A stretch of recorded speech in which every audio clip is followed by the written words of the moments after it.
පාස්කු ප්‍රහාරයේ ප්‍රධාන නඩුව ත්‍රිපුද්ගල විනිසුරු මඩුල්ලේ ආරක්ෂාව ඉහළ දමයි. 2019 පාස්කු ඉරිදා ත්‍රස්ත ප්‍රහාර මාලාවට අදාළ ප්‍රධාන නඩුව විභාග කරනු ලබන ස්ථීර ත්‍රිපුද්ගල මහාධිකරණ විනිසුරු මඩුල්ලේ ආරක්ෂාව වහාම ක්‍රියාත්මක වන පරිදි තර කිරීමට බලධාරීන් පියවරගෙන තිබේ. අධිකරණය හමුවේ දැනට ඉදිරිපත් කරමින් පවතින අතිශය තීරණාත්මක සහ සංවේදී සාක්ෂිවල ස්වභාවය සලකා බලමින් මෙම පියවර ගෙන ඇත.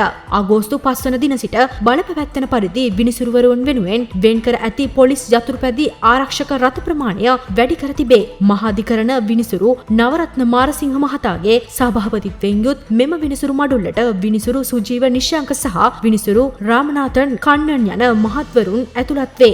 මොහොමඩ් ඉබ්‍රහීම් මොහොමඩ් නෞෆර් ඇතුළු චෝදිතයන් 24 දෙනෙකුට එරෙහිව මෙම නඩුව පවරා ඇත. 2019 අප්‍රේල් 21 වන දින කොළඹ මීගමුව සහ මඩකලපුව යන ප්‍රදේශවල පිහිටි දේවස්ථාන සහ සංචාරක හෝටල් ඉලක්ක කරගනිමින් එල්ල වූ මෙම මරාගෙන මැරෙන ත්‍රස්ත ප්‍රහාරවලින් අහිංසක මිනිසුන් 260කට වැඩි පිරිසක් ජීවිතක්ෂයට පත් වූ අතර සිය ගණන් තුවාල ලැබුවහ.